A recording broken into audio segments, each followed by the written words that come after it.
to our 9th and final lecture of the 2019 season. The 2019 lecture series will focus on the adventures, stories, and experiences we can all have while we are here in the Sawtooths. Russ has nearly 40 years' experience investigating Idaho's wild salmon and steelhead.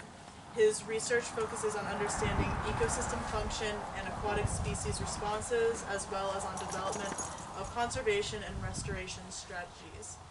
Russ is very familiar with central Idaho's Middle Fork Salmon River and its unique aquatic resources. Please welcome Russ Thurow with the history, status, and recovery of wild Chinook salmon in central Idaho.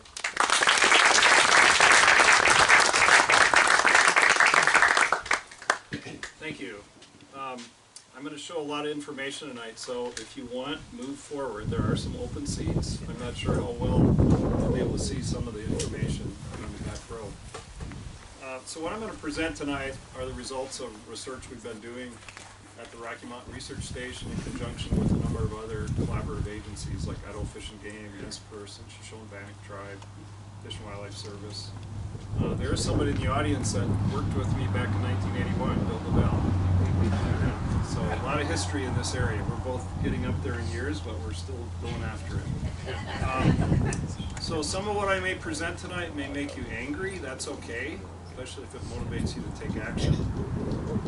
I would say the underlying message tonight is one of hope, and hopefully I'll explain that well enough so you understand.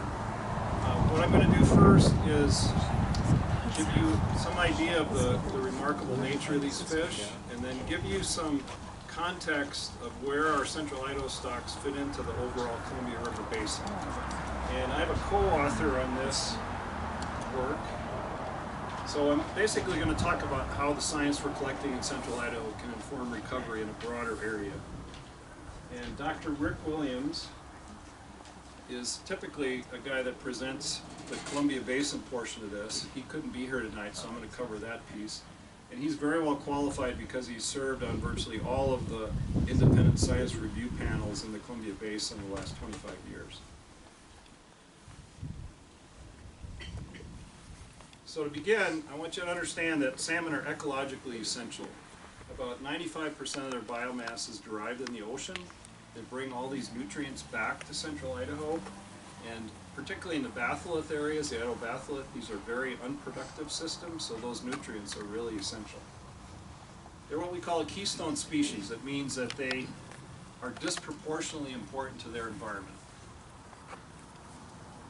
There's more than 130 species that depend on salmon. You probably didn't know that bears actually snorkel. And here's an illustration of those species. It's everything from birds to mammals to reptiles, amphibians, and in addition, the nutrients from salmon end up in trees. And this is partially because the eagles and the otters and the bears bring the carcasses out of the aquatic. So they're really essential for both terrestrial and aquatic systems. Give you some context, salmon have been important to humans in central Idaho for at least 12,000 years as a food source for cultural and ceremonial reasons, and also for their economies. And they're Idaho and Northwest icons. After all, we name our towns, our rivers, and even our businesses after salmon, so they're really part of who we are. That's a Stanley, Idaho photo, by the way. They're also biologically extraordinary. And most of you probably realize salmon spawn in fresh water. They migrate to brackish water in the estuary. On that journey, they go through a remarkable physiological change that allows them to go from freshwater to saltwater. They go out into the ocean, mature, and come back as adults. They have remarkable diversity. They can be relatively stable in population abundance. I'll talk about that in a minute because of that diversity. And they have high resiliency. Two life stages I want you to keep in mind over the course of the talk. The first one is what we call the egg to pre-smolt stage. From the time that the eggs are buried, the fry hatch, the eggs hatch, the fry emerge, they rear in fresh water for a period of time, then they go through that physiological change and migrate. This occurs in spawning and rearing habitat like we have here in central Idaho. We call that natal habitat. The other life stage I want to remember is the smolt to adult stage. There's an acronym we use called SAR, remember that? It's really a metric of survival, and I'll talk about that a lot. So from the time the smolts leave, the adults go to the ocean, they spend time in the ocean. The longer they stay, the bigger they get, and then they come back as adults and spawn, so that SAR. The Columbia Basin that we're part of historically was the most productive Chinook salmon habitat in the world. And this is one of my favorite Charlie Russell paintings. It's called When the Land Belonged to God. So the question is, how many salmon when the land belonged to God? So historical range and abundance could only be described as immense. Meriwether Lewis wrote in 1805, salmon numbers are almost inconceivable. And think about that for a second. They came across the Great Plains, they saw literally millions of bison, antelope, and mule deer. Yet they struggled to describe the salmon abundance. How many fish? Estimates are somewhere between 10 and 16 million adult salmon annually entered the Columbia River. And at least 2 to 6 million of those came into the Snake Basin. These are immense numbers of fish. And the Snake River Basin that we're part of was disproportionately important because it provides less than 20% of the flow, yet it provides over half, historically did, over half the steelhead, almost half the summer Chinook, and about 40% of the spring Chinook. How many fish were there? Well, here's a 1959 Idaho Fish and Game regulation. You could catch 2 fish a day. You could fish for spring Chinook for 6 weeks, followed by a 5-week summer Chinook season. So you could fish for Chinook in Idaho then for almost 3 months. And you could fish virtually the whole snake, the salmon, the Clearwater, main stem, and tributaries. Contrast that with what we have today. Here's the Dagger Falls fishery. This is from the 50s. Pretty common sight. Go get your 2 fish at Dagger Falls.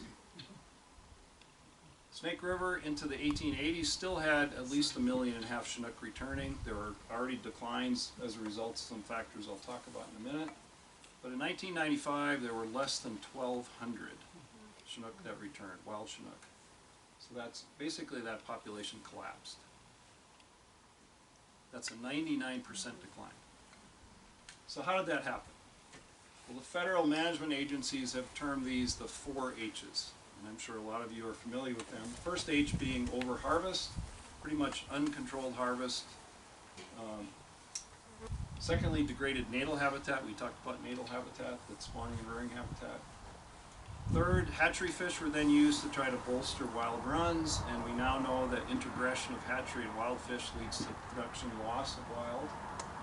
And then hydro dams blocked lots of areas, and Idaho was really hard hit because we completely lost stocks in the Boise, Bruno, Upper Clearwater, Owyhee, Payette, Upper Snake, and Weiser systems. And some of these, like the Weiser, were disproportionately productive because the Weiser is a volcanic geology, so it's much more productive. There's actually anecdotal accounts from the Weiser where the early settlers complained because the salmon splashing while they were spawning at night kept them awake. So the Columbia Basin today is the most hydro-developed salmon habitat in the world. How did this happen? Well, there's some great documents. Early warnings were ignored. This is one, it's basically history of the Corps of Engineers in the Columbia Basin. And I urge you to look this up if you're not familiar with it. And in this document, in 1933, the chief engineer for the Corps of Engineers made this statement. He said, before the actual construction of any dam is started, studies must be made to determine the best method of passing salmon. This guy knew that science was important. Yet decisions were made without data. Because in 1933, despite warnings, construction of Bonneville began. And there was no fish passage information. And years later, the Corps of Engineer biologists said that prior to 1950s research, we knew virtually nothing about how to pass fish. So Bonneville was built taking the risk of eliminating the entire Columbia Basin run. Pretty astounding to think about that. There was also distortion of the truth. The Corps report, there is little danger of injury to small fish. They were only concerned about passing adults then. They were pretty much clueless. And here's a cross-section of hydro dam before bypass systems and barging. this is how the smolts would get through the dam. And here's a quote by the new Corps of Engineer, Chief Engineer, and he says, if you could put a mule through there and keep him from drowning, he would go through without being hurt. Well, I grew up in the Midwest and we know something about making sausage. And that's mule, turbine, best case scenario. There were more warnings. In 1945, Fish and Wildlife Service asked for a 10-year moratorium on new dams. Corps of Engineer funded research, documented mortalities of 50 to 30% on juveniles. That information was suppressed. In 1955, the Inland Empire Waterways Association, which exists today, said all passage issues have been resolved. In the 70s, more rigorous Corps studies confirmed fish losses at more than 20% per dam. And currently, we're losing about 23% of the juveniles per dam, each of those 8 dams. So the Columbia Basin today has 1 to 2% of those historical run sizes. What's left in the Snake Basin? The Snake is basically this area in red. This is the upper Clearwater block. This is the Hells Canyon complex that blocked out most of this. So there's some good news here because we still have more than 3,000 miles of good to excellent habitat. Much of it in public land, much of it within the Frank Church wilderness. So we can ask, what are wild Chinook trends in this good habitat that remains? And the answer is, depends who you ask. In 2016, there were a series of meetings tied to the Columbia River Systems Operation Plan. This was mandated by Judge Simon. These meetings were held, there were open houses. I attended the one in Boise, and they had this graph. And I stood back and looked at this, and then it went on to say, these graphs represent the most complete data available. And my first impulse was this. I want to believe. I really did want to believe this. But I can't, because here's the actual trend. And this is the data they had parsed out to make it look like there were increasing trends. So here's an even longer time scale. We just looked at this period. You go back further into the 30s. That's when the dams started to be built on the Columbia. Then we go back to this earlier period of high sustained harvest. And you can see how those populations have declined. Yet, people are still making claims that the fish are doing great. Here's one from January 2019, pretty recent. Snake River Chinook salmon numbers are trending upward. Here's another one. Wild salmon populations are trending upward. Strong, at times even record salmon returns. Yeah, wrong direction. And here's how I respond to that. Here's a quote by Elvis. You shall know the truth, and the truth shall make you mad. So here's the truth. And this is the trend line, but the actual trend is this. Because about half the fish in the 50s and 60s were being harvested in the Columbia. So that's the actual decline that we've seen. Why did this happen? Well, the 4 H's all contributed, certainly. But perhaps one H in particular.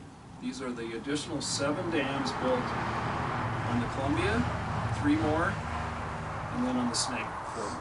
So that decline is really coincident with the development of the hydro system. And I'll come back and talk about that spike in a few minutes. So here's the path of our fish. They come out of the salmon, down the Snake, down the Columbia. They go and do this arc off the Aleutians. These fish will travel 4,000 miles a year. Some are out in the ocean for 4 or 5 years. That's the area where changes have occurred, in that green circle on the Columbian Snake. And evidence suggests, and this is a document from 1990, Columbia Basin Fish and Wildlife, evidence suggests the primary cause of declines is development of that hydro system, because these fish are now having to migrate over 4 dams in the Snake, 4 in the Columbia. NIMS' own recovery documents a primary threat to viability of these populations. Why is the hydro system such a big impact? Because of the major changes that have occurred. I'll just talk about the ones in red. So we went from a free-flowing river to 325 miles of reservoir. Water velocities used to average 6 to 10 miles an hour. Now they average less than 1 1/4. And Smolt travel time has been increased by over a month. Remember, they're going through a physiological change that allows them to go into salt water. So if that's delayed, that's going to increase their mortality. In addition, the slower the migration, the fewer survive. So when fish in a free-flowing river hit a reservoir, they're slowed down. Plus, we've done things like stock these darn predators from the Midwest where I grew up. And they're great game fish, but they don't belong in the Columbia system. I'm going to talk about some specific changes that have occurred that document mortality in these stocks. So the first one, remember that SAR acronym. So in the 60s, with 4 dams in place, SARs were 3.5 to 6.5%. That means for every 100 smolts that went out, 3 to 7 of them came back as adults. Since 1975, when Lower Granite was filled, it's often been less than 1%, and most recently it's averaged 0.9. Power Planning Council has set an average goal of 4% to recover these stocks. So we're less than a quarter of that goal right now. Here's an illustration of that for steelhead. 60s, 7%. 70s and 80s, 3.5. 90s, 2.3. Currently 1.6. Steelhead tend to survive a little better than Chinook. They're not quite as susceptible to handling mortality. Second change, major habitat alterations.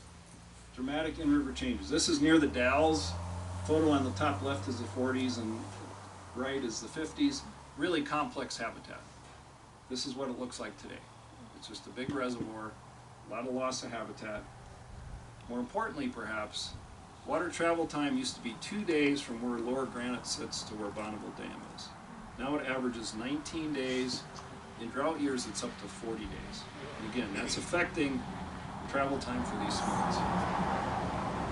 Third, we've had decreased habitat connectivity.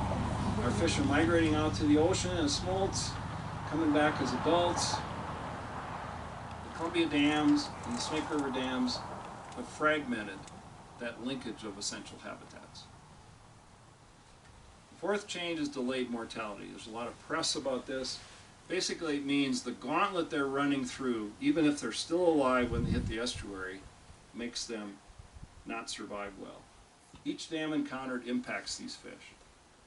And studies published by Schaller and others show that almost 3/4 of the fish that pass through the system don't return as adults because of that stress. This is perhaps the most convincing evidence. This is from the Comparative Survival study, and it basically shows the effect. It compares the Snake River above 8 dams, which is in the blue here, with the John Day system above 3 dams, which is the dotted line in red. John Day has 3 dams. And what you see is in the 50s and 60s, those lines are fairly similar. And then they start to diverge as these additional dams are put in place. And today our fish survive 1/4 to 1/3 as well as the John Day fish. So here's smolt to adult return versus dam. Bar on the left, 3 dams, the John Day, almost 4% SAR. Yakima, 4 dams, 2.5. Snake River, 0.9. And again, the goal here is 4%. We're less than a quarter. And the important thing to keep in mind is, so this is the blob, this is a high temperatures in the ocean that's affecting juvenile survival. We also have issues with seals that are, sea lions that are smart. They've figured out they can come into the ladders and catch fish. And there's certainly a impact on these stocks with the treaty net fisheries. The John Day, the Yakima, the snake have the same ocean condition, same treaty harvest, same sea lion predation issues. The difference that results in that big difference in SARs is the number of dams. Here's steelhead SARs. We have additional point here. We have 2 dams, almost 7% on the Deschutes. 3, 5.3, 4, 4.6. Snake, 8, 1.6. And again, there's a 4% rebuilding goal. So in 1972, the Endangered Species Act was passed. Congress, at least back then, actually did things once in a while, and they recognized hydro was a major factor in salmon declines, that prior legislation had been ineffective, and they passed some landmark legislation, the Northwest Power Act of 1980. A lot of us were really excited about this because it called for equitable treatment of fish and wildlife and power production. It created the Power and Conservation Council. So how successful was the Power Act? Well, it was passed in 1980. In the early 90s, all Snake River stocks were ESA listed. Basically, the Power Act was never implemented as intended. It's been very politicized. And here's a quote by Norton: Columbia River salmon and steelhead recovery is now the most expensive failed ecological recovery project in U.S. history. So what's hampered recovery? Well, it's a flawed framework. And Rick can speak to this really well. Management is not ecologically sound. It's based on substitution technology. In one case, we're substituting habitat for hatcheries. In another case, we're substituting in-river migration with bypass systems and barging. In addition, there's a need to implement a framework that accounts for the habitat and life history diversity that these stocks need. And Rick knows because he is editor of a book published in '06 called Return to the River that addresses all these issues. So, despite over $16 billion spent, all of our fish are still at risk of extinction. And we've had unsound recovery plans. Recovery plans and biological opinions, also known as BIOPs, provide actions that offset impacts on ESA-listed fish. BIOPs are often part of the actual recovery plan. There have been 5 since 1994. The focus of the BIOP has been on natal habitat. Same approach, all 5. How effective is that? Well, the first BIOP in 1994, with the blessing of Governor Andrus, was challenged by Idaho Department of Fish and Game in court, and they won the lawsuit, and the judge said the process is seriously, significantly flawed. Status quo has allowed all forms of river activity to proceed in a deficit situation, and he said the situation literally cries out for a major overhaul. That was 1994, first BIOP.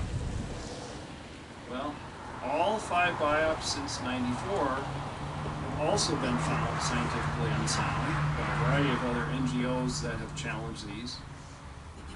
So that's really impacted recovery because those BIOPs have not been based on science. In addition, we've experienced a lot of political tampering. I mentioned the Power Planning Council and the Northwest Power Act has been hampered by it. But here's an example, and I'll let you read this yourself.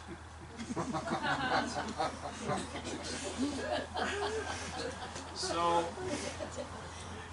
most of us are aware that we have a gun violence crisis in this nation.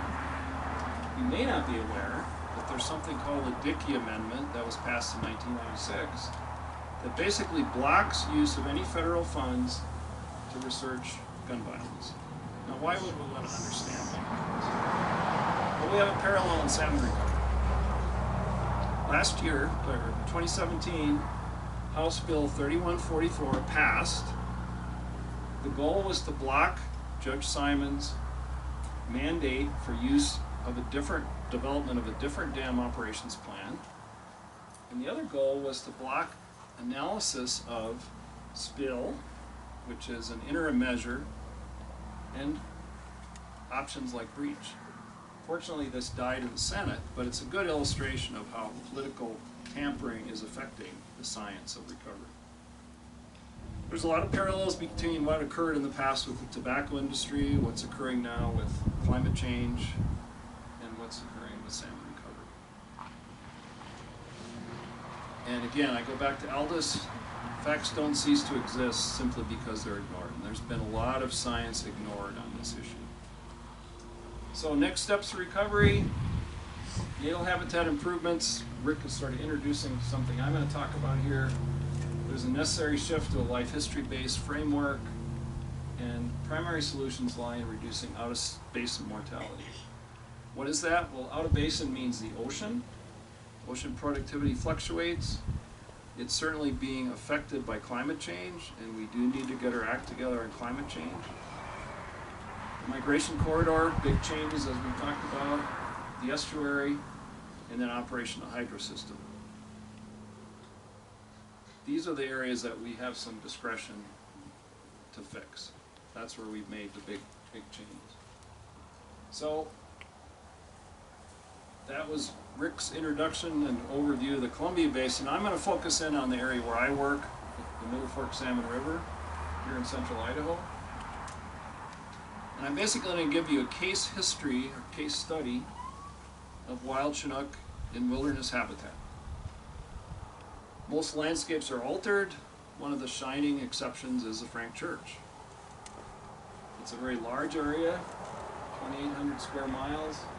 It's core habitat for a number of ESA listed and sensitive species. There's only one species that's not here that was here when Lewis and Clark came through in 1805. Anybody want to guess what that is? Grizzly bear. Everything else is still here. So the Middle Fork is an excellent place to study wild salmon because we can control for several variables. Specifically, we can control for some of those H's. The first H being habitat. The Middle Fork has diverse, high-quality, complex, connected natal habitat. The habitat H is off the table. For the most part, it's not an issue. Oop. Secondly, the Middle Fork has wild, indigenous, native salmon. There are no hatcheries in the Middle Fork, no hatchery fish are stocked there. Third, harvest rates based on coated water tags in the ocean are very low. Harvest rates in the treaty and non-treaty fishery and the snake and in the Columbia have averaged 9% since 1980. So relatively low harvest. And here in Idaho, you haven't been able to legally keep a wild Chinook for 41 years. That's a really bad batting average. So key questions we ask as scientists are, how do we conserve what remains? We know we have remnants. Where are salmon likely to persist in the future?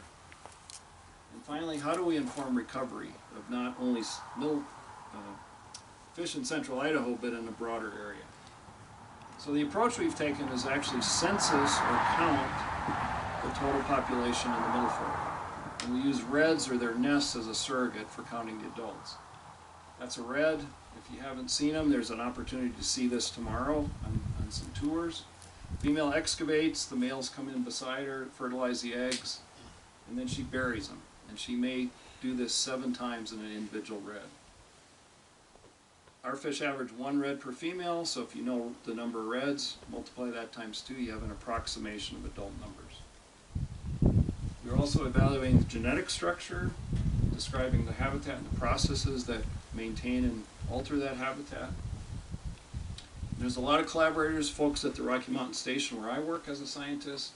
As I mentioned, folks from Idaho Fish and Game, Shoshone, Bannock, and Nez Perce tribes, NOAA Fisheries, Fish and Wildlife Service, and Forest Service biologists. In addition, researchers and professors and grad students at a number of universities have contributed to these data. We have some remarkable data sets. The first one I'll call the IDFG for Idaho Fish and Game. Index red counts. And the map on the left, if you can see the red lines, those are the index areas. They were standardized in 1957, so we have a 61-year database, a remarkable data set. And they were created and maintained by these iconic biologists. Some of you probably know Stacy Gilhartz. Second database I'll call the RMRS for Rocky Mountain Research Station red counts. These are annually replicated now for 24 years. We started this in 1995. It's a complete count of all the areas that aren't part of that census. And we do it at the end of the spawning period to get a complete count. That's what the red looks like. We primarily do these from helicopter. Third is genetic information. We can gain a lot of information from carcasses. All salmon die after they spawn. I'm just going to talk about the DNA microsatellites tonight. Fourth is habitat mapping, working with geomorphologists to understand the processes that move sediments. And then assessing effects of widespread natural disturbance. Western landscapes like we have here in central Idaho are very dynamic. We have fires, we have floods, we have snow avalanches, we have debris flows.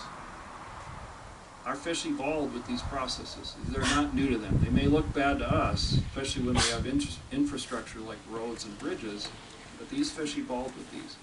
Here's a great quote by Likatowicz. Pacific Northwest has been more geologically active than any other North American region. And that may be true. So these fish have faced this dynamic process. So some key concepts linked to that is the idea of the importance of habitat complexity on multiple scales, the local tributary scale, the larger basin scale, and the role of fish movement being able to get to and from these habitats. And then the idea that complex life histories actually result from that disturbance, and that life history diversity becomes the solution to survival in these dynamic environments. So it's kind of like, what's the caribou film? The wolves make the caribou strong, and the landscape, yeah. So this is what's going on with our fish. The landscape has made those fish strong, and the fish in turn help strengthen that ecosystem with their nutrients. The portfolio effect, those of you that can afford to have investments, understand diversity reduces risk. It's the same for fish populations. This is a plot of Bristol Bay sockeye. The individual lines are individual populations, and you can see from year to year, some of them really fluctuate a lot, from high numbers to very low numbers. The dark line, there's 9 different populations shown there. The dark line is the average. So that diversity contributes to relative stability over time, so they can set fisheries and do things like that. So again, that's an illustration of that diversity. So maintaining these key ecological processes on the landscape generates that biological complexity. So conserving that biocomplexity in our fish populations increases viability in an uncertain future. What's that mean? It means as we are facing changing climate, the best option for maintaining these fish stocks is maintaining that life history diversity that these fish have. What are these key processes? Well, for us, fire is a biggie. And here's an illustration. Here's fire perimeters in the Middle Fork from 1990 to 2016. There's even more since 2016. More than 53% of the Middle Fork Basin has burned since 1990. And again, that seems bad to us, but I'll show you how these processes are interacting with the fish. So some applications of the data set. How unique are our fish? And if you forget everything else I talk about, I want you to remember how incredibly unique these fish are. No others in the world spawn so high and migrate so far. Our fish are migrating in some cases up to 900 miles and climbing over 6,000 feet in elevation. A friend of mine says they're mariners and mountaineers, and that's a pretty apt description. Wild native fish like this are very rare in the Columbia Basin. Only 4% of the historic spring-summer Chinook habitat in the Columbia Basin still has wild fish like we do. Everywhere else they're either extirpated, like in the Boise and the Payette, or they've been altered by hatchery fish like in the upper salmon. These fish have multiple freshwater and saltwater ages. They go to the ocean at less than a year old. Think about that. Fish this long going to the ocean, 800–900 miles. And they spend up to 2 years in freshwater. Plus, they spend less than a year in saltwater and then return, and up to 5 years in saltwater. And we have males that mature entirely in freshwater. They don't go to the ocean. So if you add all that up, we have more than 18 different age classes that could contribute in a given spawning year. Now, at the low abundances we have, this isn't occurring now, but the potential is there. And that diversity spreads the risk, buffers fluctuations, and enables, again, these stocks to adapt to that dynamic environment. It's a classic, Mother Nature doesn't put all her eggs in one basket. That diversity spreads that risk across all these age classes. They're still genetically diverse. They have both within and across population differentiation. That means that the fish in Lower Camas Creek are different than the fish in Upper Camas Creek. And Camas differs from loon, differs from big, for example. We can also ask questions about spatial dynamics because we have distributions of reds across space and time. Each one of these maps, the red dots shows the number of reds. We have 24 years of this now. We're going to collect the 25th year here pretty soon. We can ask questions about trends. Here's the IDFG index count since '57. And we can ask, how does the Middle Fork population compare to the overall snake? There's the overall snake. And if you can see it, you should see they're almost mirror images. They're very similar. Russ, could you talk about 2002? I'll come back to it. Okay, please. Yeah. I'll talk about it in a minute. So, they're mirror images despite the fact the Middle Fork has optimal habitat. And the snake has a lot of good habitat, but not like the Middle Fork. No hatcheries. Snake has a lot of hatchery fish and low harvest rates. So what that suggests, there's one of the H's that is driving the trajectory of both of these populations. Here's the RMRS complete census. This is our best estimate of the number of reds in the Middle Fork each year since 1995. In 1995, there were 20 reds in the whole drainage. There were 0 reds in the whole Marsh Creek complex. I know a biologist that cried because of that. In the early 2000s, I'll come back to this, we had a big increase, close to 2,000 reds. We've averaged 771, and I'll put that in context here in a minute. We can ask questions about resiliency. What is resiliency? Its ability to withstand negative conditions that would drive fish to extinction. Conversely, ability to respond when conditions improve. One of the ways we can test resiliency is we know how many spawners in the past, because of the age structure, contributing to more current years, and we do that analysis, and I don't have time to go into it, but the results here reveal among the highest values ever recorded for spring, summer, Chinook. This is clear evidence of resiliency, and in our case, it's probably tied to 2 things. The exceptionally high quality habitat we have, and the fact that our fish produce lots and lots of eggs. Our females produce 5,000 eggs on average. So for every additional 100 adults, that's a huge increase in production. More evidence of resiliency. Okay, that spike I've been teasing you with. That occurred right here. 2001, 2002, 2003. We had a 5-fold increase in adults. And look where it came from. These really low numbers. We had this big increase. 2 things happened.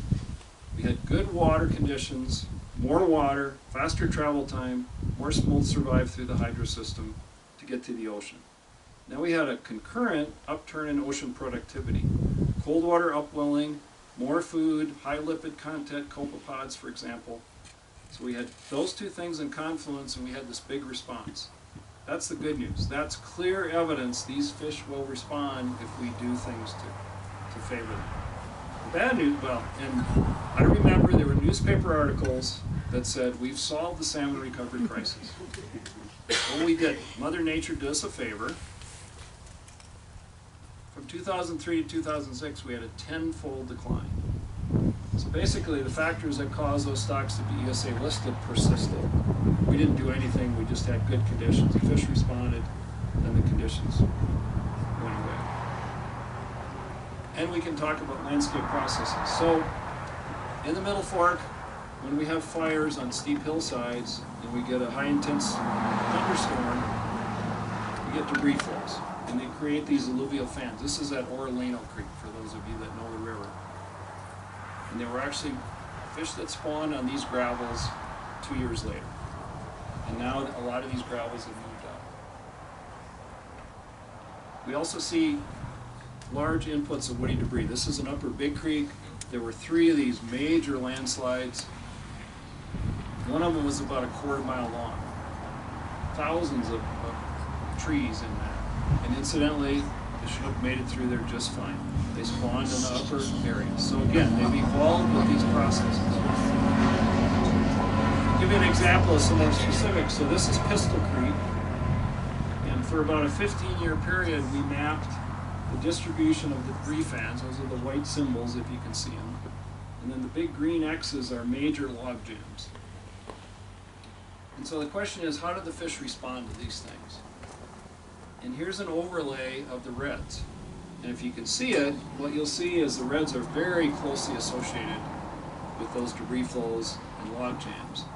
And so basically what's happening is those post-fire debris flows are actually replenishing gravels. And if you think about it, it makes sense. The Middle Fork is a very steep system. That's why it's such a great whitewater rafting place. And over time, the gravel would get continually coarser and coarser, and ultimately it wouldn't be suitable for spawning, especially in the main stem. These debris flows are actually bringing in gravel. So this essential natural ecological process, a fire, a storm, a debris flow, alters the landscape to create and maintain this diverse habitat template, which allows for the expression of this salmon life history diversity and genetic diversity when they're reproductively isolated for a period. And those things in concert then lead to resiliency. So if we're going to build a blueprint for recovery and broaden the Middle Fork data out to an area, say, the size of the Snake River Basin, what would we want? We'd want diverse genetics, certainly. We'd want abundant, quality, connected habitat. We'd want unique, locally adapted fish. And we'd want high resiliency. So the good news is we have those. We have those building blocks, particularly for our wild populations. But even in the snake, we have most of those components. So it is biologically feasible to recover these fish. But there's also a lot of bad news, because these populations are at high risk. First of all, they're at risk because they fail to meet viability criteria. What are those? Those are ESA-driven biological performance measures. And here's an illustration. This is from NIMS recovery documents. All Middle Fork populations fail to meet viability criteria because they're at high risk from low abundance and low productivity. And these bar graphs, the left is abundance, the right is productivity. So the blue is where we are, the green is where we want to go. So there's this big gap between where we are currently to where we need to get to be viable. So we have troubling news. We have unique wild populations that are locally adapted in this core wilderness habitat, but yet they're at high risk of extirpation. So the question that keeps getting answered is, will the BIOPS natal habitat focus fill that gap? And here's a quote from 1940. This guy, William Chapman, and some of his co-workers mapped habitat in the Middle Fork, and we'll come back to that in a minute.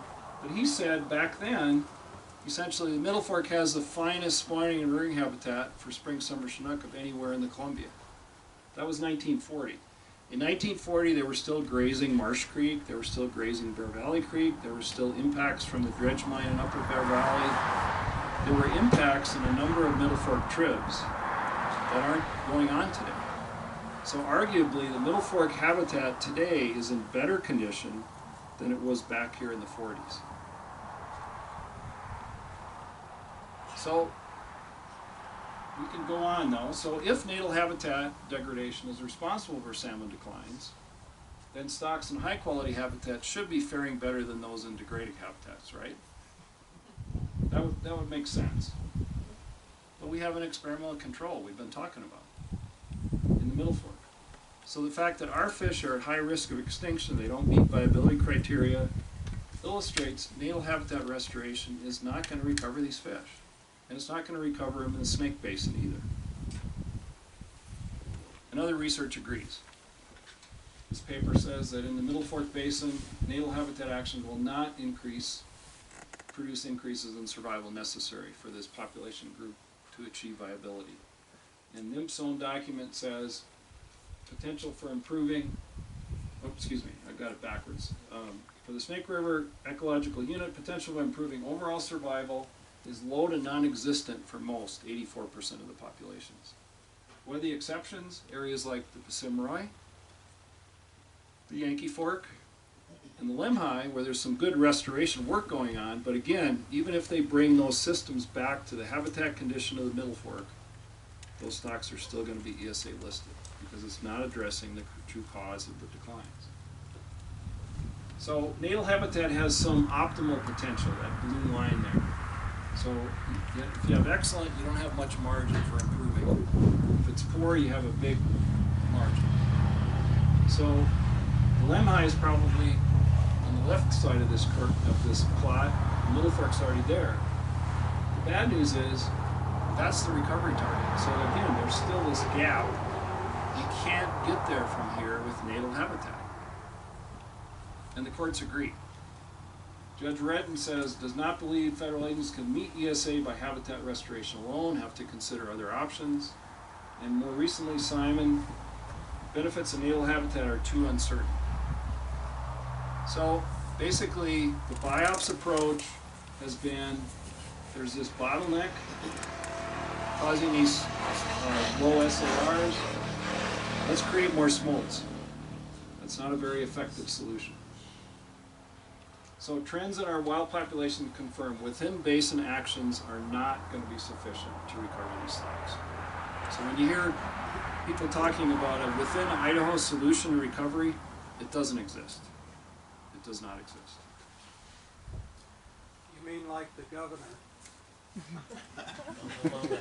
So here's an illustration of why outside basin factors limit recovery of our fish. So remember we talked about this big increase in 102, 203, 5 times as many adults. So as a biologist, when you have low numbers of adults and then you get a big jump and those fish are spawning and seeding that habitat, the expectation is those are the trajectories you'd expect. This is what happened instead. Why did that happen? It happened because increased mortality outside the basin negated the benefits of those increased adults. Basically, the smolts couldn't get to the ocean and the surviving adults couldn't get back. So it's those outside basin factors that are driving those low SARs. And the judges basically confirm that too. Current operations are causing irreparable harm. In this case, Simon directed more spill as an interim measure to try to at least improve survival to some level. And he directed the agencies to prepare an EIS to address all reasonable improvement alternatives. Some of the alternatives have been forbidden to even be spoken of.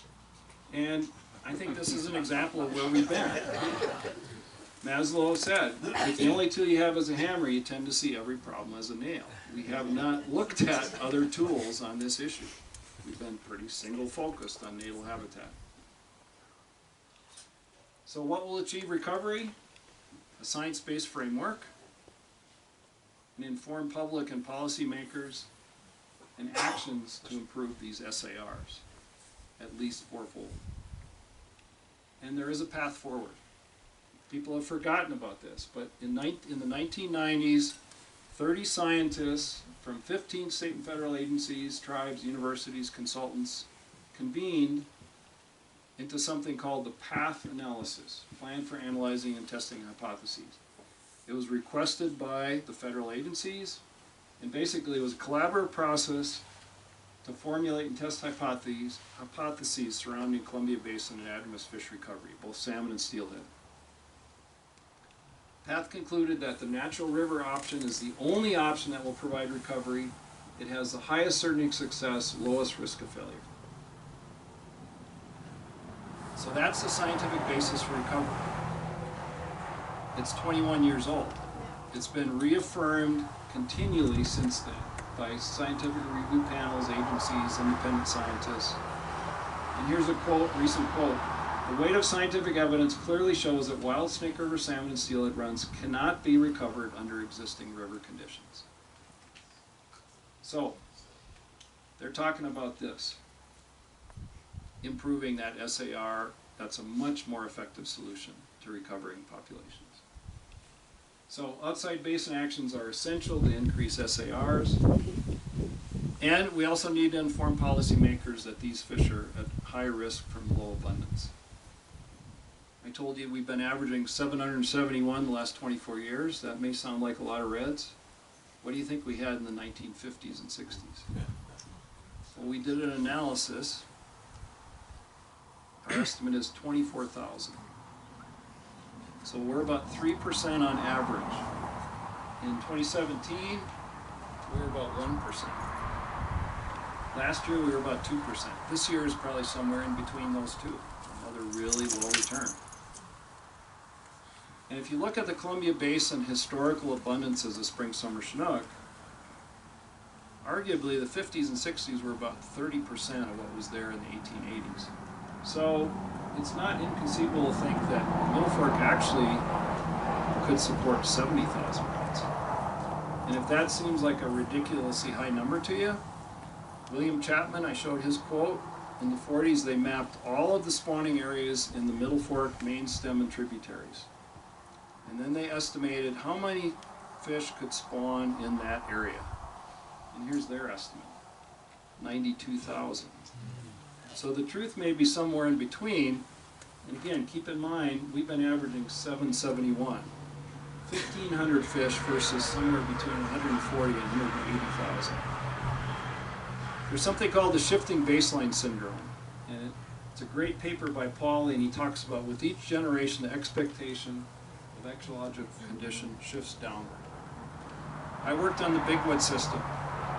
Historically, they were catching 10 to 12 pound rainbow in the Bigwood. Today, a 3 pound rainbow is a huge fish. That's the shifting baseline syndrome. And we're seeing the same thing with our salmon populations. And the danger of it is, it means we have a complete lack of awareness of historical abundance, overlooks true potential, and in a place like the Middle Fork, where you still have intact habitat, it results in unrealistically low recovery goals. Here's a NIMS viability goal, it's 2,500 reds. That's about 10% of what we're saying the true potential is. So it's really important to acknowledge true potential in intact areas. To illustrate what we've lost in another way, so this is data from the Chauvin tribe and some other scientists they worked with. This is 1,370 years of redfish-like sediments, and the metric here is stable isotopic nitrogen. It's a reflection of nutrients, productivity. So you can see that it stays relatively high until here it drops off. And if this was your bank account, basically you'd look at it and go, I'm spending way too much right now. I got to start building that back up. Well, that is the period of hydro development in the Columbia and Snake. And so the result of this is we've lost all those marine-derived nutrients that are so essential, particularly in central Idaho bathwood, and it means we have reduced ecosystem productivity and function. So we have slower growth rates, fewer abundances of things like native cutthroat that would benefit from recovering these populations. So current salmon populations and recovery goals are far below the production potential. And finally, we have to address climate change. A changing climate adds urgency to all of these issues. Climate change is here, it's a core fact. So what's the effect on salmon? Well, there's a lot of clear evidence of the effects already. Climate change in freshwater, we're seeing lower summer flows, we're seeing changes in runoff patterns, and we're seeing warmer water. In the ocean, we're seeing warmer water, we're seeing increased acidity, we're seeing delayed transition, which means the smolts are not where the food is. And this is affecting not only our Columbia Basin stocks, but it's affecting stocks in Alaska and other places. Now, those stocks, because they're still abundant, are bouncing lower, but they're not bouncing at extinction like ours. And we're seeing acute mortality. In 2015, low flow and hot water conditions killed nearly 380,000 sockeye migrating up the Columbia and Snake. Most of those fish were not destined for Idaho. How about our fish? 96% of the sockeye destined for Idaho died between Bonneville and Lower Granite because of these temperatures. So this is a real scare. And sockeye are more susceptible than salmon and Chinook and steelhead because they migrate so much later. So these low elevation cold water areas are going to keep warming and get to the point where they're not suitable. But even here, for our populations, there's some good news because the highest elevation areas like we have in central Idaho and like we have in the Snake Basin are going to provide critical cold water refugia. And there's research by Charlie Luce and Dan Isaac, co-workers of mine at the Rocky Mountain Station, illustrate that these areas, despite climate change, are going to maintain as cold water refugia. So a changing climate definitely has urgency in that migration corridor, and it's going to exacerbate those main stem passage issues and reduce freshwater habitat. But if we restore these populations, they could be uniquely buffered against climate change, different than the lower elevation stocks. And it's not inconceivable that we could ultimately use our wild populations to help refound populations at low elevations, say coastal systems. The reverse is not going to be true. You can't take a coastal stock and train them to migrate 900 miles and climb 6,000 feet. So we have this dynamic tension. Snake river fish are at high risk because of outside basin factors, because of these low abundances, because the changing climate adds a lot of urgency. But on the other side of the coin, there's a lot of good news. We still have wild fish, uniquely adapted. We still have fish that have demonstrated resiliency. They have cold water refugia and they have quality connected habitat, primarily in wilderness. So if actions are taken to restore the SARs, there is no doubt these fish are going to respond. No question. So one other piece of hope. So I attended this 2019 ADRIS conference, and a gentleman stood up and made these comments. He said, the crisis facing Bonneville Power provides an opportunity to resolve salmon recovery. The crisis Bonneville Power is facing, they're basically facing bankruptcy. They're not very financially solvent, according to the experts that work in those arenas. And then he went on to say, we need to do whatever is necessary to bring salmon back to Idaho. That was Congressman Mike Simpson. He showed a lot of courage on this issue, and he's going to need help. There's a lot of heavy lifting to be done. He's going to need to build coalitions with other Northwest representatives, but it can be achieved. And with that, I'd be happy to answer questions.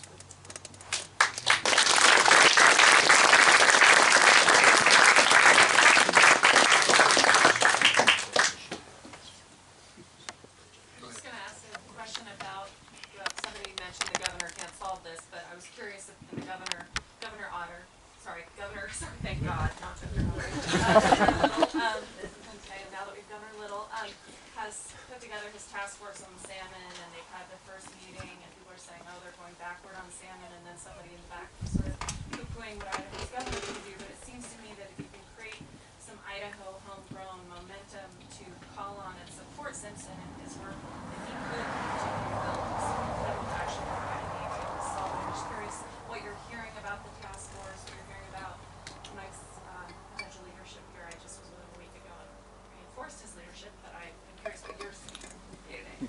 So I think you're asking the wrong person. I'm a biologist, not a politician. I can't predict political things. But what I would say is, I mean, I think the idea of a work group is good. You know, I was pleased that Governor Little put that together. I think, however, the idea that there's a within Idaho solution doesn't listen to the science. So if the task force is going to be effective, as a scientist, it's clear to me they have to start talking about outside of Idaho actions. Because again, this is a risky quote, but we could literally restore the whole Snake Basin to the condition of the Middle Fork, and we'd still have ESA listed fish. Because the issue is getting them to and from the ocean. So how long, I guess a biology question related to politics, how long do we have to get the work done? Yeah, I mean, it's difficult to know. These fish, I mean, on paper they should be gone now. The fact that they still are here, I mean, 20 reds in Marsh Creek. People have said we probably have 3 or 4 generations. A generation is 5 years, so 15 to 20 years is probably a reasonable estimate of. And part of the reason it's becoming more urgent is the climate issue, because that migration corridor is getting more and more unfavorable to these fish. Russ, sometimes you hear the argument that, well, there's hatchery fish. I realize this doesn't relate to the Middle Fork, but let's take the whole Snake River fish. Well, there's hatchery fish, so if you lose a wild fish, you have the hatchery fish. Could you address why it's important to keep the wild? Yeah. So there's a lot of scientific studies that have documented how fish are changed through the hatchery process. And it makes sense, because basically what a hatchery does is it eliminates a lot of the natural selective pressures that make the fish strong. And so a lot more fish are surviving in the hatchery, and they're losing some of these traits that the wild fish have. So over time, I mean, it's no different than with other domesticated animals. So again, the selective pressures, the natural selection that these fish are going through in these really dynamic environments are what make them so resilient. And when you start to eliminate that, and interestingly enough, I was at a talk by some botanists, and they were talking about trying to restore the sage grouse, a sagebrush steppe for sage grouse and other creatures. And they said, we're going out and we're collecting seeds, and then we're raising these plants in greenhouses and stuff, and then we're taking them back out and planting them. And I asked the question, I said, you know, are plants like fish? As you domesticate it, are you losing traits that you want? And they said, absolutely. And that's a new topic in botanical work now, that they're actually studying how much you're losing and what traits maybe you're introducing that are actually negative. So it's a concern. Hatcheries, the main benefit they've had is they've maintained fishing opportunity. We wouldn't have been able to fish for Chinook and steelhead for 40 years. And we had lost this whole group of the public that now I think supports recovery. But they're really an interim, because there is a risk to the wild populations. Hatcheries really aren't sustainable from a genetic standpoint. Now the sockeye program up here at Redfish is different. It's a conservation hatchery, so they're continually infusing wild genes and are doing everything they can to maintain that selective pressures. But hatcheries really simplify the life history. Does that address it well enough? Yeah, I think you explained it. Russ, I've read recently that more than 7 million shad have come over the dams in Columbia, and even 15,000 passed over Lower Granite Dam this year, far exceeding the salmon.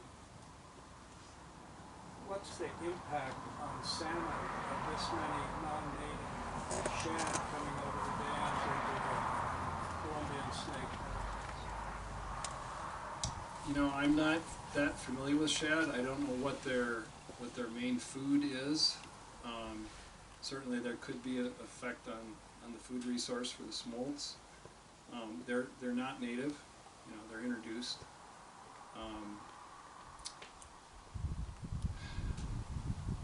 I guess the abundances of them illustrate that Columbia still has a lot of potential productivity, but we need to put the habitat back to a place where it's benefiting the native populations rather than these introduced populations. Are the sea lions eating shad? I don't think so, because they're smaller. I mean, you know, again, I don't know. I suspect the sea lion will take what's available. So, and let me comment on the sea lion stuff. So, you know, there are people that have approached me and said, well, we ought to be in the Middle Fork killing mergansers and otters and mink and osprey because they're killing fish. And yeah, they're natural predators, but again, they're part of that natural selective pressure. That means these fish have that resiliency and are still strong. So killing native predators under natural conditions doesn't make any sense biologically. However, what we've done in the Columbia is we've built these dams, and sea lions are smart, and they figure out these fish are stacking up, and they're susceptible in the ladders, and so there probably is a need to reduce that predation because it's not a natural situation with the sea lions. Another example of that are the terns. They dredge the reservoirs and they built these islands, and there's a huge explosion of terns that are feeding on salmon and steelhead smolt. So again, it's an artificial situation those birds are taking advantage of, and they are definitely having, they're preying on a lot of salmon and steelhead smolt. So I guess I would couch it and say when you change the natural habitat to benefit a predator disproportionately, then maybe you do need to think about some control measures like improvement for sea lions. But again, those are sort of picking away on the edges of the bigger issue of the SARs and getting the fish successfully to and from the ocean. Other questions? We went to a local electric company discussion the other day, and they said even if all of the dams were reached, that probably the fish would end up being extinct anyway, so why bother? So you can all do this when you get home tonight. So 23% loss of fish per dam. So go home and take a piece of paper and write 500,000 smolts on the top. And then write 1 through 8 in the vertical column. And then subtract 23% 8 times and see what you end up with. And then go back and say, okay, what if 4 of those weren't there in the snake? See what you end up with. It's 2.9 times more, almost 3 times more smolts would survive. So there's going to be an immediate increase in adults that way, but that's only part of the story. Because if you had 4 versus 8 of those cement structures, your SARs, based on those earlier studies I showed with the 4 Columbia dams in place, are going to be at least 3%. They could be higher.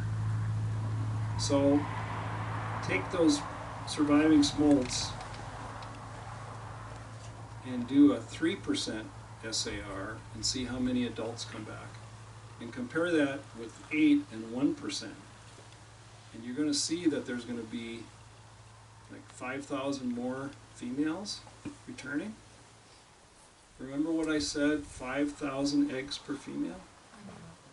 That's 2.5 million eggs. And if you crank out the numbers, you're going to see this increasing growth over time with those higher SARs, more smolts getting their higher SARs when they come back. So it's a really additive process. That's why the path analysis was so confident that this is going to recover these fish. Lowest uncertainty. We have time for one more question. So You get to pick. I will stay as long as people want to ask questions. So. Yeah, Terry, go away. he has a dinner date. So I'm sure that I promised to get him is aware of the dams that have been removed on the Washington coast and on the Washington and Columbia, and the results of that. So Gary was just saying, are people aware of the dams that have been breached in other places, like the Elwha is one of the big examples. And there's a great paper in Bioscience, you can look it up, it was just published maybe 4 months ago. And it talks about the ecological response to the breaching of Elwha Dam, and it's remarkable. It's not just the salmon and steelhead, it's the whole ecosystem, and it's how that system is rearranging the sediments, and it's really a complete ecological recovery process that's going on there. And that's the kind of thing that's happened on the East Coast. There are a number of Atlantic salmon rivers that have had dams removed, and their shad are native, so they've been pleased with the response of shad and some of these other fish and American eels. And so again, the evidence from other breach recovery, we should call it river restoration. River restoration projects is really profound across the nation and even in other countries. The state of Wisconsin, where I'm from, the last I checked, had removed more dams than any individual state. Most of those are not high head dams like the Elwha, but there's a lot of effort across the nation to recover rivers. And a lot of these things are obsolete. Russ, I had a quick follow-up. My question was very similar. So for the Elwha, where the fish were essentially locked out of the river system, once they breached the dam, how do the fish get back up? Or do they have to reprogram and take them back up to the headwaters or not? No. So in the Elwha system, I mean, it's a little unfortunate because I know scientists with Fish and Wildlife Service that were really excited about just studying the colonization of that river by fish again. And in the case of steelhead, they can produce a migrant, like on the coast of California, for example. There's steelhead rivers that get blocked by the tidal influence, and yet when that's opened up, there'll be adult steelhead waiting to come in, even if it's 5 years. So they're producing anatomous progeny from steelhead. In the case of Chinook, if they can't get back as adults, that doesn't happen. But in the Elwha system, so these guys wanted to see how long that took for Chinook to find it again and recolonize it. And there certainly were fish that came back right away that were surprised. And those fish are probably what I would call wanderers.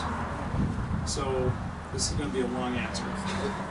So for Chinook salmon, typically we consider them to have high fidelity, which means they come back maybe even to the same riffle where they came out of the gravel.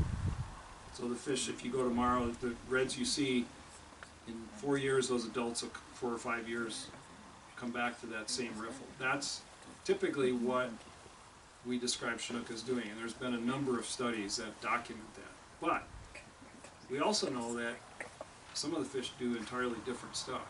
And in the Middle Fork, a really good example of this is those debris flows I showed you. There have been a number of big debris flows in the main river, and it brings gravel in.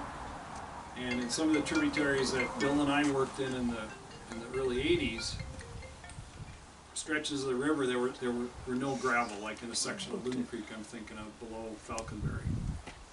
In 2005 there was a fire, 2007, a fire, and then a debris flow brought a bunch of gravel and actually plugged Loon Creek for a while, then it punched through. Had been no gravel there for like 2 miles. 2 years later there were fish spawning there. Those fish did not come out of gravel there. They're from somewhere else. And so that means that there's a segment of the run that is using that new habitat. So that's probably what happened in the Elwha. There are fish that are running up and down the coast. It's like, oh, this is open. Let's give this a try. And the exciting part about that in the Middle Fork is, I mean, we have these really, really low abundances, yet we've got these fish that are recolonizing new habitats.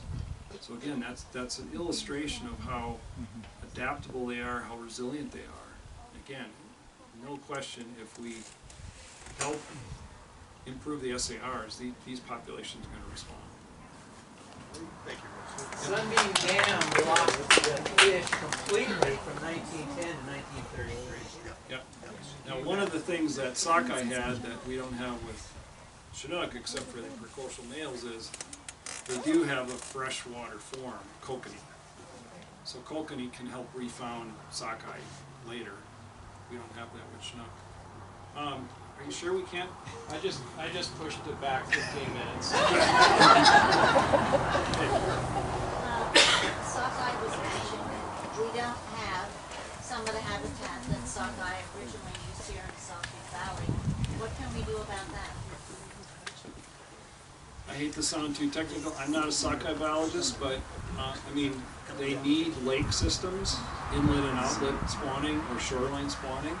So it would be a matter of making sure that you restore those habitats they need for all parts of life history. And if there are places that are no longer accessible, reopening that, reconnecting tributaries. Let me mention something about the Lemhi real quick. I mentioned it as a place where there's a lot of good restoration work going on. But to put it in context of this natal habitat work, so everybody pretty much agrees that in the 50s and 60s, the Lemhi habitat was in really bad shape. There were a lot of disconnected tributaries. When they built the highway that was on the old railroad grade, they didn't want to build bridges, so they basically channelized the river and made it straight so they could just run the highway down the side of it. And I looked at the records of red counts, and in 1960, 61, 62, a 3-year period, it averaged almost 1,600 reds, 1,588 reds. So there's been millions of dollars spent on restoration and some really great projects that are benefiting not only salmon and steelhead, but native cutthroat, native rainbow, bull trout, birds, mammals. So those are good projects. Whenever you restore channel function to a river that's been degraded, it's a good thing to do. So I don't want you to misinterpret that I'm saying it's not good projects. Those are good projects, but to put it in perspective of what it's gaining us for salmon and steelhead. So early 60s, really poor quality habitat, almost 1,600 reds average those 3 years. 2016, 2017, 2018, improved habitat. It's improving. It's definitely better than it was in the early 60s. It's still on the way. How many reds do you think were in the Lemhi on average? 17. Not quite that bad. It averaged 79. So again, it's an illustration of the natal habitat's really important because that's where your spawning and rearing occurs, and you need to have capacity there. But just restoring the Lemhi to where it was, say in the 30s, is not going to be enough. You've got to get the fish to and from. You've got to get the fish to and from. Other questions? Can you remind the people what they need to do to help this issue? Again, that sounds like something for an organizer, not a biologist. That's my cue. Be careful, Gary. Tomorrow, Salmon Festival, we're going to talk about all those issues. Have a chance, for those of you who have not seen actual Chinook spawning in the river, we've got tours starting at 11:30, another one at 1, and then 2:30 and 4. So if you haven't seen it, please come. We can talk. Idaho Rivers United has partnered with CEHA on this festival for many years, and we can talk very directly about how you can help the issue, how you can help us, and how you can help fight the cause regionally. It's a regional battle. It's not an Idaho battle. It's a regional. So, thank you. Other questions? Actually, just something to follow up on Oh, what you were talking about with the restoration work that's going on with Stimroy over in the Lemhi. That's all great work, and it's imperative work to perpetuate a species, but you can't perpetuate a species until it's recovered. So that's kind of the symbiotic relationship there. It's really putting the cart before the horse. I mean, it'll be great work to have done once we have abundant populations of wild salmon, but until then, it's just fluff. So, to me, one of the really dramatic pieces of information is that comparative survival study. And again, the difference between the John Day and the Yakima and us is the number of dams. Those fish are experiencing the same blob in the ocean, the same sea lion predation, the same treaty fishery. And there's a lot of people that'll try to distort that and say, well, our fish are doing so bad because they're having this blob thing. Well, those fish are too.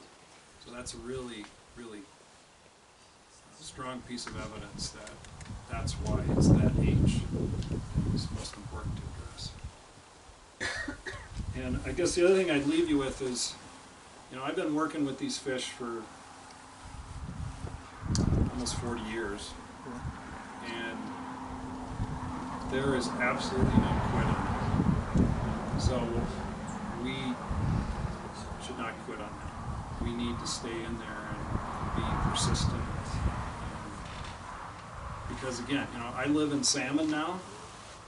If salmon go extinct, what are we gonna rename that town? I mean, really. You know, they are part of who we are. And they're essential to the indigenous people, and, you know, they have ecological, cultural, recreational, economic values. I don't know, does somebody want to talk about the benefit of that 010-203 fishery for hatchery fish and what that brought to the economy of Idaho? I don't have numbers. Okay, well, I can address something. So it's millions, hundreds of $1 million. there was an economic study done in 2002, you know, one of those spike years when we had 5 times as many wild fish. We had a corresponding increase in hatchery fish too, so there were more opportunity to catch hatchery, Chinook, and steelhead. And one of the pieces of data I remember is Riggins, Idaho. Most of you probably have been through Riggins. The economy of Riggins that year, that fishery brought $10 million to it. That was 2002 numbers. Imagine what that would be in 2019 numbers. And I don't know anything in the universe that'll bring that kind of money to Riggins, Idaho. It's a reflection, and think about it. It's, you know, it's Chalice, it's Salmon, it's Clayton, it's all these communities up and down those rivers. Not only in Idaho, the Snake, the Clearwater, the Salmon, but in eastern Oregon and Washington too. It's economically, it would be a huge boom to those areas to recover those fish. Thank you, Russ. I know Russ would be around.